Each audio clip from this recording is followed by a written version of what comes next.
commencer, guys, je voulais remercier, voilà, ceux qui se sont abonnés, les nouveaux,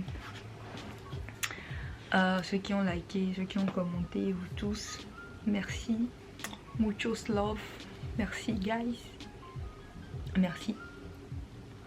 Donc,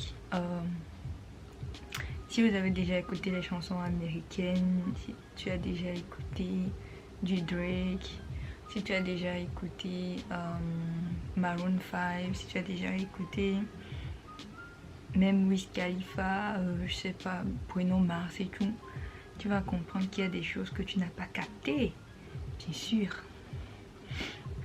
Par exemple, des Ride With Me qui vont dire dans le sens Ride With Me, Ride With Me. Et des gens I like it like that, ils vont dire I like it like that, I like it like that. Ils vont dire ça vite et tout, tu vas rien capter, mais tu vas même pas savoir ce qu'ils sont en train de dire, même si tu écoutes la chanson de A à Z. Wesh, je te comprends parfaitement si c'était déjà arrivé, parce que je suis dans le cas, même si je vis en Amérique et que j'écoute les gens parler, vraiment c'est pas évident. Je vais pas commencer par parler l'anglais comme une américaine du jour au lendemain. Et donc j'ai compris que le secret c'est de travailler sur son anglais. C'est la première des choses que je vais aborder. Vivre dans un pays où on parle l'anglais, par exemple l'Amérique, ne veut pas forcément dire que ton anglais sera topissime. Tu vas commencer par parler comme Cardi B, mais tu vas commencer par rapper comme Nicki Minaj et tout, hein. C'est un de mes amis qui vivent pas ici avec moi et tout, on a gardé contact. Ils ont dit hey Loïs, mais Loïs, tu viens d'Amérique, fais-moi un message vocal, parle-moi un peu d'anglais, tu vois, un peu, fais-moi un petit rap et tout. C'est vrai que j'ai bien accepté de le faire parce que c'était des potes et tout, hein. Et si je dis non, c'est comme si je voulais exagérer et tout. Bien évidemment que je leur ai fait comprendre que mon anglais était pas top ici. Et là, je l'ai fait, mais en fait, mon anglais c'est rien comparé à ce qui se parle ici. C'est juste de la merde au fait. Et j'en ai conscience.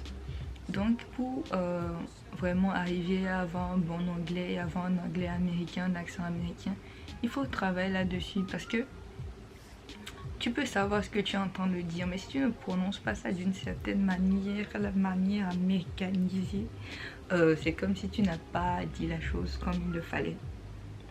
Et des fois, t'as juste l'impression, on a juste l'impression que il y a un truc qui marche pas bien dans ta tête quand tu n'arrives pas à bien t'exprimer.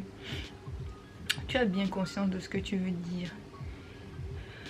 Tu sais très bien que ce que tu dis ça a un sens, mais du moment où tu es en train de dire loterie au lieu de dire lottery, qui va comprendre? On va se dire que tu as perdu la boule et on va pas leur en vouloir parce que imagine, toi tu parles bien le français, quelqu'un te parle un français naze là. Peut-être dans certaines cultures, ils ont tendance à avoir la patience. Ok, quand quelqu'un ne parle pas bien une langue, tu patientes, tu dis ok, repeat that again, explain et tout et tout. En Amérique, time is money. Personne n'a le temps pour dire yes, what do you mean? Explique-moi, genre, ouvre là, écouter de A à Z ce que tu veux dire et tout. On va te laisser là-bas. On va te laisser parce que c'est comme si tu ne sais pas ce que tu dis, quoi. Que tu es un peu zinzin de façon. Donc, il y a plusieurs manières de travailler sur son anglais. Je vous conseille de regarder les films en anglais. Je vous conseille d'écouter les chansons en anglais, de connaître les paroles, de rapper même si vous pouvez. Very recommended. Il faut rapper parce que ça vous permet de parler vite quand même. Parce que c'est required, selon moi. C'est bon quand tu parles vite. Mes études sont sur un domaine où je suis vraiment obligée de bien parler l'anglais et vraiment j'ai pris conscience maintenant et je veux travailler de ouf sur mon anglais. Je veux réveiller mon côté américain et suivre des films en anglais, chercher à connaître les paroles des chansons, écouter des chansons américaines. Vraiment écoutez effectivement en fait, n'écoutez pas en l'air, ne soyez pas quand vous êtes en train d'avoir une conversation avec quelqu'un, soyez focus sur ce que la personne est en train de dire. Quand t'es pas focus, tu vas pas avoir une idée parce que tu écoutes ce que la personne est en train de dire, mais de base, l'anglais c'est pas ta langue, donc tu as besoin de faire un effort double au fait. Tu as besoin d'être concentré et d'utiliser beaucoup ton cerveau pour relier ce que la personne est en train de dire à quelque chose, histoire de vite capter le truc, vous comprenez? Donc c'est très important et tout et tout.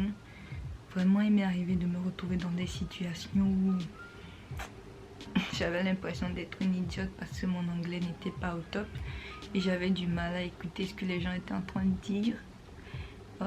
Des fois tu as envie de dire une phrase, simplement tu commences par bégayer 1000 fois. On te dit une petite phrase, tu dis what 5 fois, what do you mean, repeat that for me. Et des fois même tu as peur de passer les coups de fil. Si par exemple tu dois faire une réclamation ou bien tu veux peut-être prendre rendez-vous chez le médecin, tu dois appeler, ils vont te parler anglais. Heureusement que eux ils ont la patience. Ils ont la patience parce qu'ils sont payés pour ça. Ils veulent t'écouter parce qu'ils ont quelque chose à y gagner et ils sont payés pour ça, comme je vous l'ai dit. Et ça, déjà, il y a certaines personnes qui ont peur de le faire parce que c'est au téléphone. Si tu ne captes pas ce que la personne dit, mais tu risques de prendre un rendez-vous sur un jour et ne même pas savoir que tu viens de prendre un rendez-vous parce que juste tu n'as pas capté ce que la personne a dit. En parenthèse, j'ai fait le tutoriel de ces crochets là. Allez vérifier, go check it out, you will like it. Donc ça fait déjà une semaine que j'ai ces crochets et ça va à merveille. Comme vous pouvez le voir, j'ai juste fait mes baby hair tranquille. Je slay ça comme une américaine et tout. Pas que je suis pas fière de là où je viens. Je suis fière de mon pays et mon pays me manque, sérieusement. L'Afrique en général me manque parce que ici il y a l'hiver et tout. Bon, on va pas aller hors sujet. Revenons à nos moutons. Et donc, regarder les films, s'entraîner et tout. Et ce que je vous conseille aussi, c'est vraiment aller sur YouTube, chercher des tests, écouter ces tests, écouter les journaux, voilà. Et les tests là, quand vous allez les écouter, mettez ça au ralenti et notez ce que vous écoutez, tu vois, après checker si vous avez comme une dictée quoi, si vous avez bien noté les choses ou pas et tout. Ça vous permettra d'apprendre de nouveaux mots. Lisez abondamment, lisez. Les gens ont tellement peur de lire. C'est vrai qu'il n'y a pas le temps en Amérique, mais il faut lire parce que j'ai compris que lire ici c'est la clé au fait. Quand tu lis, tu découvres plein de mots. Et là, tu peux utiliser Google Translate. Je vais vous expliquer ce qu'est Google Translate. Et on va apprendre des mots avec Google Translate. Mais ne sautons pas les étapes. Donc, et tu peux là chercher les mots sur Google Translate. Connaître ces mots-là, les mettre dans ton vocabulaire, les utiliser et même savoir comment les prononcer. So, c'est très important. Il faut lire si tu veux avoir un bon anglais. Si par exemple tu apprends un nouveau mot aujourd'hui, en lisant, garde le mot en tête, fais-en une chanson. Si par exemple le mot que tu as appris c'est avocado, avocado c'est avocat, et que vraiment c'est un mot qui t'a plu, tu vas te garder ça en tête, tu répètes ça, avocado, yeah, avocado. Ou soit par exemple gesture et posture en français, parce que gesture et posture souvent ça se retrouve ensemble dans des tests et tout. Gesture and posture, et gesture and posture, histoire d'avoir ça en tête parce que si tu ne sais pas faire, tu vas commencer par prononcer ça wrong après 2 minutes. Ok, attaquons la partie mots, les mots que j'ai choisis pour vous. Le premier mot ce sera weird. Alors ce mot là il est vraiment spécial, ce mot veut dire bizarre et j'ai remarqué que j'étais pas la seule à le prononcer mal. Parce que dans certaines conversations avec certaines personnes qui ne parlent pas de base l'anglais, j'ai remarqué qu'ils prononçaient ça word, weird, weird. Mais ce mot-là, c'est un mot spécial parce que même si tu fais tous les efforts du monde, ta langue ne trompe pas bien sur le mot weird. Des fois tu le prononces bien, des fois tu le prononces mal. Alors on va se servir de Google Translate. Donc ça c'est Google Translate, comme vous pouvez le voir. Vous voyez la partie anglais, la partie français, Google Translate. Ça permet de chercher les mots que vous vouliez en français, connaître ça en anglais, anglais, français, vice versa. Il y a même Spanish, it depends. Qu'est-ce que vous voulez apprendre? Donc le premier mot weird, Google Translate va me prononcer ça bien sûr parce que mon accent n'est pas parfait. Weird. Weird. Weird. Weird. Ok. Le second mot, ce que j'ai remarqué, c'est qu'il y a des gens qui ont tendance à dire le mot là d'une manière vraiment bizarre parce que le mot est en français. Parce que le mot en français et en anglais et ont le même sens. Donc c'est loterie. J'ai gagné à la loterie. Les gens ont tendance à dire des loteries. Des loteries. Non. Le T ici se lit D. Lottery. Donc allons-y avec Google Translate. Lottery. Lottery. Lottery. Lottery. Le troisième mot. Alors c'est un mot qui est... qui ne diffère pas trop en français. Opportunité. Qui est opportunity. Les gens ont tendance à prononcer le T qui est à la fin, T, au lieu de prononcer ça comme un D. Opportunity. Les gens disent opportunity. Opportunity. Non, c'est pas opportunity. C'est opportunity. Opportunity. Opportunity. Opportunity. Opportunity. Mon accent n'est pas parfait, mais j'espère que je vous apprends quelque chose. Alors le quatrième mot, c'est un mot encore compliqué pour beaucoup de personnes, moi inclus, de base. C'est un mot qui est vraiment un peu complexe parce que ça commence avec un SCH. Ça veut dire programme en français. C'est schedule. Schedule. Schedule. Schedule. Ok, donc Google Translate nous sauve les fesses. Schedule. Schedule. Et le dernier mot, ce sera aussi... Non, l'avant-dernier mot, pardon. C'est un mot, souvent les gens le prononcent strength. Alors qu'à la fin, c'est pas un F, mais c'est un K. Strength. Vous voyez comment c'est compliqué, hein? Donc strength qui veut dire force.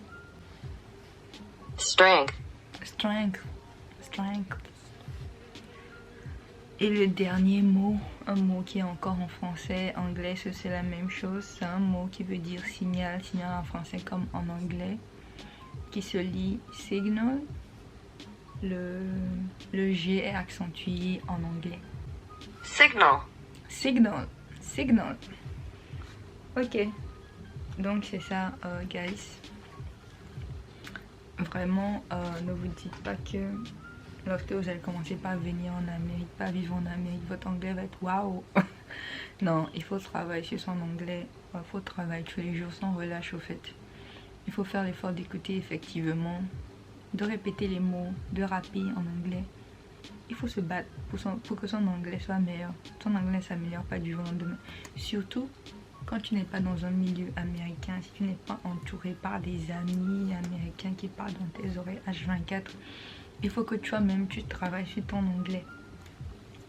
Il y a des gens, ils ont eu la chance de faire le lycée, peut-être le collège, ce qui fait que leur anglais s'est amélioré un peu plus vite. Mais par exemple, si tu as l'université et tout, t'as pas vraiment le temps de traîner avec les gens, ce qui fait que ton anglais ne sera aussi topissime parce que au collège, les gens sont vraiment occupés. Vous voyez, quand je dis collège, je veux dire université en anglais, bien sûr. Université en Amérique, collège, c'est université, quoi. Donc, vous n'auriez pas l'occasion d'avoir des gens avec qui traîner parce que vous allez travailler et tout. Vos amis, si vont travailler, n'auront pas le temps de vous voir. Mais personnellement, lorsque vous êtes dans votre chambre et tout, travaillez sur votre anglais. Hein. Même mon nounours travaille sur son anglais. Je suis son prof d'anglais. Bon, c'est une blague. Mais voilà quoi, parce que ça agit beaucoup, hein, parce que plus tu t'exprimes, plus ça t'ouvre les portes, tu t'exprimes bien, tu peux parler avec les gens. Et parler, c'est un très grand moyen de communication. Alors, si t'as aimé, donne-moi un thumbs up. Commente, dis-moi en commentaire le mot qui t'a le plus dérangé ou le mot que t'as le plus aimé. Dis-moi ta partie préférée de la vidéo en commentaire, partage, abonne-toi. On se retrouve la semaine prochaine pour une nouvelle vidéo parce que je publie une vidéo chaque semaine parce que c'est devenu une passion pour moi. Donc guys, merci à vous et à très bientôt.